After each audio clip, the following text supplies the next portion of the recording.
Last వీడియోకి ఈ video continue video అండి. హాయ్ అండి, welcome to Manvi vlogs. Last వీడియోలో చెప్పాను కదా, ఏదైనా సృష్టి ఉంటే విలేజ్కి అంటే ఆ క్యాస్ట్ వాళ్ళకి ఏమైనా సృష్టి ఉంటేనే అమ్మవారిని కడిగిస్తామని చెప్పేసి, లేకపోతే ఇలా ఇంట్లోనే కడిగేసుకుంటాం అన్నమాట. అమ్మవారిని ఎక్కడైతే కూర్చోబెడతామో ఆ ఇంట్లోనే అక్కడ మొత్తం కడిగేసుకొని బయటికి అయితే తీసుకొని వస్తామన్నమాట. అమ్మవారికి సంబంధించినవన్నీ ఇక్కడే కడిగేసుకుంటాం. ఫస్ట్ వాటర్తో కడిగించి తర్వాత పాలతోటైతే కడుగుతాము. అమ్మవారి దగ్గర అయితే ఎప్పటివో కాయిన్స్ అయితే ఉంటాయన్నమాట. వాటన్నిటిని కూడా కడుగుతారు పాలల్లో వేసి. కాయిన్సే కాకుండా ఇంకా చుట్టూ ఏమేమైతే ఉంటాయో అన్నీ కడిగేస్తారనమాట. గవ్వలు, అమ్మవారి పీట, అలా మొత్తం అయితే కడిగేసుకుంటారు. ఇదిగోండి ఇక్కడ మా వారు మా మామగారు అయితే కడుగుతున్నారు కదా, అవన్నీ కాయిన్స్ అన్నమాట.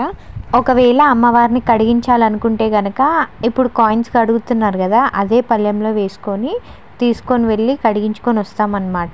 ఇప్పుడు ఇంట్లోనే కడిగేసుకుంటున్నాము. అమ్మవారి కాయిన్సే కాదు, అమ్మవారిని కూడా ఇక్కడే వాటర్తో కడిగేసి తర్వాత పాలతోటి అయితే కడుగుతామన్నమాట. ఇదిగోండి ఇప్పుడు అమ్మవారిని అయితే కడిగిస్తున్నాం.